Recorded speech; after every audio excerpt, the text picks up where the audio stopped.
All right, folks, it's time for another remake. Let's get into it.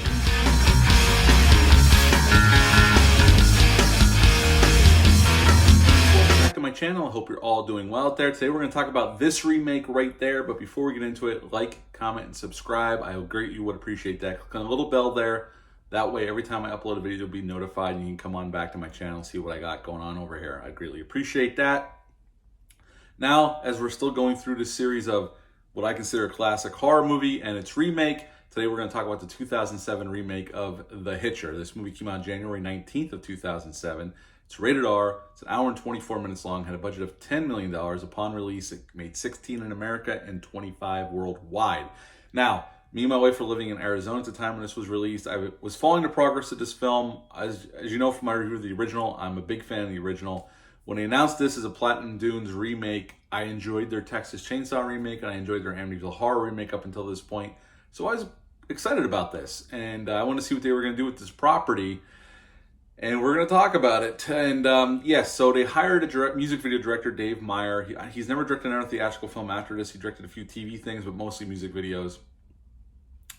Eric Red is credited with the screenplay. It's even in the movie, and I remember sitting in the movie theaters thinking to myself, Eric Red wrote the screenplay? He had nothing to do with this film. He's not an executive producer. How the hell did he get screenplay credit? Oh, if you've ever seen this film or ever decide to watch it, you'll know pretty quickly, if you're a fan of the original, why they gave him credit for the screenplay. Cast-wise, we got Sean Bean as John Ryder taking over for the great Rutger Hauer. We got Sophia Bush as Grace, a brand new character they developed for this film, and Zachary Knighton as Jim Halsey.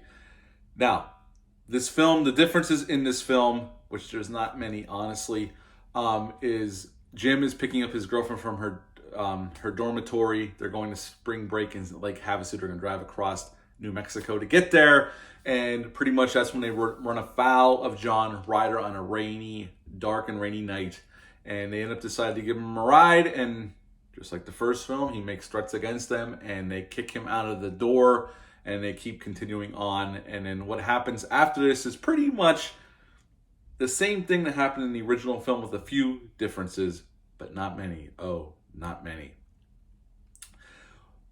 First of all, let's get through the likes of this film, and then I'll describe why. I haven't seen this film since it was originally released. When I saw this opening weekend, I never saw this again after that. And when I sat down and watched this last night, I was considering it pretty much a fresh watch, I didn't remember a lot about it besides Sean Bean, and that's about it, really. But as the credits rolled and I saw Eric Red's name flash for writing the screenplay, even though I knew it had nothing to do with it, a lot of things started coming back to me about my theatrical experience with this film. Now, again, like I said, I had high hopes for this film, so let's get through the positives right now. I think Sean Bean does what he can, but he does not compare to Rutger Hauer's performance as John Ryder. He's just not as creepy, not as intense. And it's a shame here. I don't know what it was. Sean Bean's a fabulous actor. I love him in almost anything else he does. But here, he's probably the best actor here, doing the best work, and that's not saying much. It's nicely shot. It's definitely the MTV version of The Hitcher. There's a lot of quick cutting, but it is nicely shot in a production point of view. It's well shot. It looks slick.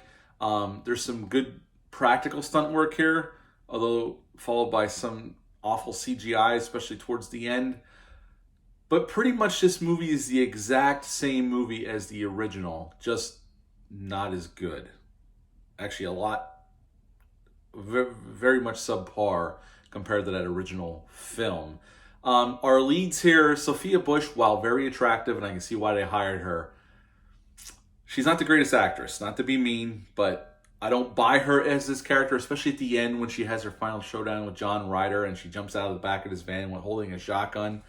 Now, mind you, the van was just engulfed in flames, and she jumps out, her hair still looks perfect, she's not sweating, and she's wielding a shotgun, which she's already proved that she really doesn't know much about guns, and she holds it and shoots him with fantastic aim, even though you don't have to have perfect aim for a shotgun. I just don't buy her as this, especially in the final confrontation. I don't buy it at all. Matter of fact, I don't buy her character, period, really. Basically, what they do is a gender swap here. Instead of Jim Halsey being the lead, Grace ends up being the lead. And it doesn't work on multiple levels. First of all, these people are supposed to be in love and a couple. I never for once bought their relationship at all. I didn't buy that they were in love. I didn't buy their interactions. I didn't buy these were two people madly in love with each other at all. Their chemistry is just not there. They're okay. They're not the worst acting job I've ever seen, but they're just okay. Their interactions are awkward. And again, they're not believable as a couple. Their chemistry just isn't there. I don't know what went wrong in the casting process. They said these two are our leads, but the other thing about this film is they make them a couple driving across country. What makes the first one so great is it's one person in the car. So you got that loneliness already. He picks up this hitchhiker trying to do a good deed, as Thomas C. Howell's character does in the first film. And things go awry really fast. And then he's on the run and playing cat and mouse with this guy. Yes, he meets Nash along the way, and he has great chemistry in that first film. Jennifer Jason Leigh and Thomas C. Howell have great chemistry together. And then Nash gets killed by the Hitcher, and then he's on his own again, except for when he's interacting with the police officers. In this film, they're together, so the isolation's not there. And then you got a couple that I don't buy their chemistry. Sean Bean trying to do what Sean Bean can do with what he's given here. And what you got is a very mediocre, low effort remake. It's a very lazy remake. That's why they give Eric Red screenplay credit, because it's basically his script again. Yes, there's two other screenwriters, but it's basically the original script besides the beginning of the film and a few different things throughout. But mostly it's just the same script over again. It's a pointless remake. Even the stunts. In the first film, I praised the stunt work. Here has some pretty good practical stunt work. But it's pretty much redoing the same exact stunts from the first film, the original film. What's the point of spending the money? I mean, if I'm going to watch The Hitcher, I'm going to watch the original film. Why the hell would I watch this film? The acting's not as good. Yes, it's gorier. There's more blood for sure.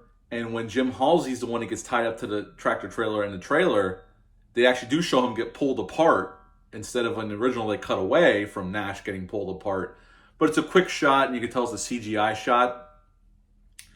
Overall, this is a completely pointless remake, devoid of any creativity. Like I said, from a production standpoint, it looks pretty. It's like the MTV version of The Hitcher. Although in the beginning of the film, there's a CGI rabbit crossing the road that gets hit by a car. I don't know what the point of that was. And then there's like a statistic that pops up on screen saying that the Department of Motor Vehicles says that 40-some thousand people get killed each year on the road. What does that have to do with this movie? Absolutely nothing. And then they show there's a CGI firefly that hits their windshield. It's why? Why is it even there? Why'd you waste the money on that shit? Why didn't you come up with a couple little different scenes instead of being so beholden to the original script? Overall, this is just a lazy remake, and this is by far the worst remake that Platinum Dunes has ever done. I like their Friday the 13th remake, and I know their Nightmare on Elm Street remake gets a lot of shit. I don't mind that film. It's not nowhere near as good as the original. And they do copy a lot of the same things Wes Craven did, so you can give that movie shit for basically copying a lot of the same things Craven did in the original film. But this film, lines of dialogue are right out of Eric Red's script. Right out of the script. John Ryder says the same lines to the kids in this film. It's like, what is the point of all this? Now, it's not as pointless as the shot-for-shot remake of Psycho, which was completely pointless, but it's damn close. I remember now why I haven't seen this since 2007. I remember walking out of theaters back then severely disappointed and not liking this film very much. It all came flooding back to me last night. And watching again last night, the exact same problems popped up. My feelings really aren't any different than they were back in 2007. Yeah, this is a completely pointless remake. I don't understand why they decided to go this way. Little piece of trivia, and if you're a horror fan, you already noticed when Grace is in the hotel by herself and she wakes up, before she falls asleep, she's watching Alfred Hitchcock's The Birds, which if I'm not mistaken, I think Platinum Dunes was thinking about remaking Alfred Hitchcock's The Birds at one point. It never happened, and it's probably a good thing, but it's playing on the TV.